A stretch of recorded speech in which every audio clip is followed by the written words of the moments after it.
सच्ची यक्षिणी, लेखक की प्रेम कहानी। हिमालय की ऊंचाइयों में बसे एक छोटे से गांव में एक लेखक रहता था। उसकी आंखों में नर्म उदासी और दिल में एक गहरा ख्वाब था।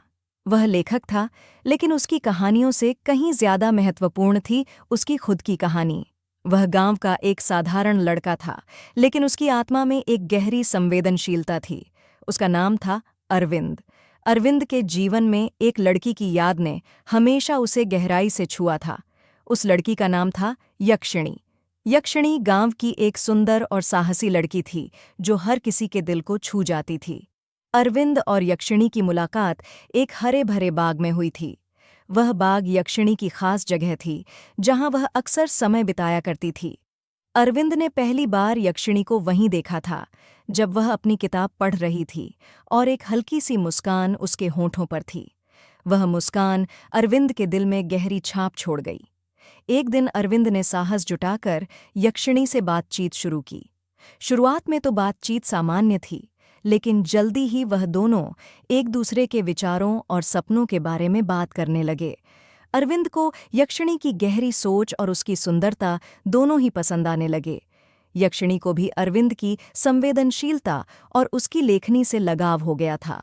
समय बीतता गया और उनकी दोस्ती गहरी होती गई। यक्षिणी और अरविंद ने एक दूसरे के साथ समय बिताना शुरू किया। उन्होंने गांव के बगीचों की सैर की, ताज़े फूलों की सुगंध का आनंद लिया और आकाश की छांव में घंटों बात की। अरविंद को यक्षिणी के साथ बिताए हुए पल कभी भी अनमोल लगते थे। अरविंद ने अपनी कहानियों में यक्षिणी का चित्रण किया, लेकिन उसके शब्द भी उसके दिल की गहराइयों को नहीं छू सकते थे। यक्षिणी के लिए अरविंद की भावनाएं इतनी गहरी थीं कि शब्द भी उनकी पूर्णता को व्यक्त नहीं कर सकते थे। यक्षिणी को भी अरविंद का यह प्यार महसूस होता था और उसने भी अरविंद के प्रति अपनी भावनाओं को समझा। एक दिन अरविंद ने यक्षिणी को अपने दिल की बात कहने का निर्णय किया। वह एक खूबसूरत शाम थी, जब सूर्यास्त के समय दोनों बाग में बैठे थे। अरविंद ने अपने दिल की बात कह दी और यक्षिणी की आंखों में आंसू थे, लेकिन उन आंसुओं में खुशी भी छुपी हुई थी। यक्षिणी ने अरविंद को अपने दिल की बात बताई और दोनों ने मिलकर एक नया जीवन शुरू करने का निर्णय किया। उनकी शादी की तैयारी धूमधाम से की गई। गांव वाले खुश थे और दोनों परिवारों ने एक दूसरे के साथ मिलकर इस खुशी के मौके को मनाया। शादी के दिन यक्षिणी एक पारंपरिक लाल साड़ी में बेहद सुंदर लग रही थी और अरविंद ने एक खूबसूरत शेरवानी पहनी थी। उनकी शादी एक सपने की तरह लग रही थी, जहां हर पल खुशी और प्रेम से भरा हुआ था। शादी के बाद अरविंद और यक्षिणी ने अपने नए जीवन की शुरुआत की।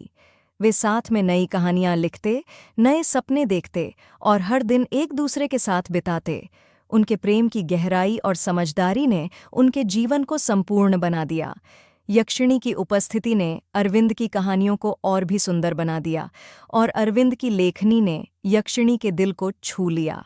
उनकी शादी के कई वर्षों बाद अरविंद और यक्षिणी ने अपने जीवन को एक खूबसूरत यात्रा माना। उनकी प्रेम कहानी ने उन्हें एक दूसरे के और भी करीब ला दिया। वे जीवन के हर पहलू को एक साथ जीते रहे और उनकी प्रेम कहानी एक प्रेरणा बन गई, जो सभी के दिलों को छू जाती थी। अरविंद और यक्षिणी की यह कहानी बताती है कि सच्चा प्रेम केवल शब्दों में नहीं, बल्कि दिल की गहराइयों में होता है। उनकी प्रेम कहानी एक मिसाल है कि कैसे सच्चे प्यार और समझदारी से भरा जीवन हर कठिनाई को पार कर सकता है और एक सुंदर यात्रा में बदल सकता है।